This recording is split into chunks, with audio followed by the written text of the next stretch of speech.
At kaugnay po ng pagpanaw ni Direk Eddie Romero, makakausap po natin ang kanyang anak na si Direk Joey Romero. Una po sa lahat, nakikiramay kami sa pagpanaw ng inyong ama. Hello? Yes, narinig niyo po ako? Yes, good evening. Good evening po. Ang sympathies po namin sa inyo. Na-diagnose nung isang taon na may prostate cancer po ang inyong ama. Kamusta po yung mga nakalipas na buwan para sa kanya? Yun nga, after the diagnosis, he took treatment very well. He was still performing his duties, attending meetings of the Mowal Fund, the Film Academy, and sitting for reviews dun sa Cinema Evaluation Board. And tuloy-tuloy pa rin ang functions niya. And until recently lang talaga, it was parang sudden na wala na siyang appetite to eat, so we had to put a tube in his stomach to help him be fed through that. And then nung he was discharged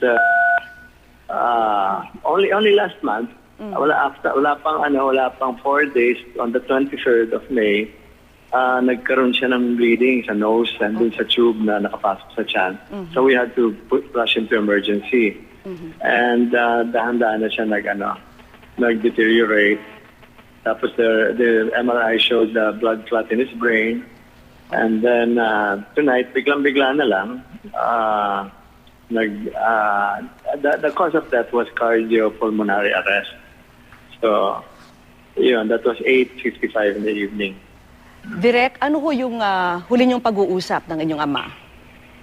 Nung May 23rd, I was in the Department of Foreign Affairs kasi there was a special screening of his movie. Ganito kami noon. So the day before that, I even told him, you're not too well, ako na lang mag-i-introduce ng movie. Sabi niya, okay. Sabi niya gano'n. So when I was there already, I spoke, and then the movie started showing. Tinext ako ng nurse niya, private nurse niya, to say na there was blood nga coming out of his nose and in his, sa tube na sa tiyan niya. So sabi ko, rush niyo na sa emergency. I'll see him there. So I'll see you there. So tumakbo ako sa emergency.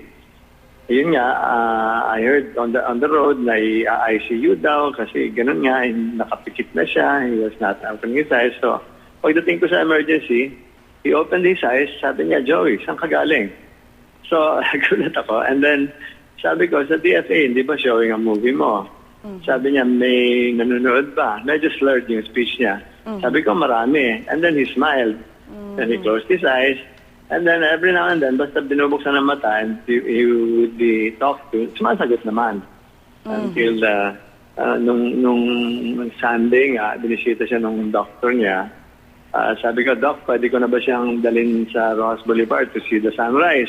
Opo. The sunset. Sabi ng doktor, Daddy, artist ka talaga. Gusto mong makita talaga sunset. So sabi niya, you want to see the sunset? Sumagot pa ang father ko, not now. Sabi niya gano'n. So after that, when he went to sleep that day, hindi na siya nagising. Okay. Yeah. Yes, Direk, ano po ang balak ng pamilya nyo sa burol at libing ng inyong ama po? Well, for now, we're going to, after all the preparations here, we bring him to Mount Carmel. Opo. And then NCCA will make arrangements for a necro at the CCP. Hindi pa namin alam yung date ng burial. Alright. Makikipag-unayan na lang po kami sa inyo pag may konkretong plano na po kayo, Direk. Maraming salamat po sa inyo. Tomorrow we will have a better idea. Opo. Alright, sige, maraming salamat po, Direk Joey Romero, anak ni Direk Eddie Romero. You're welcome. Salamat po.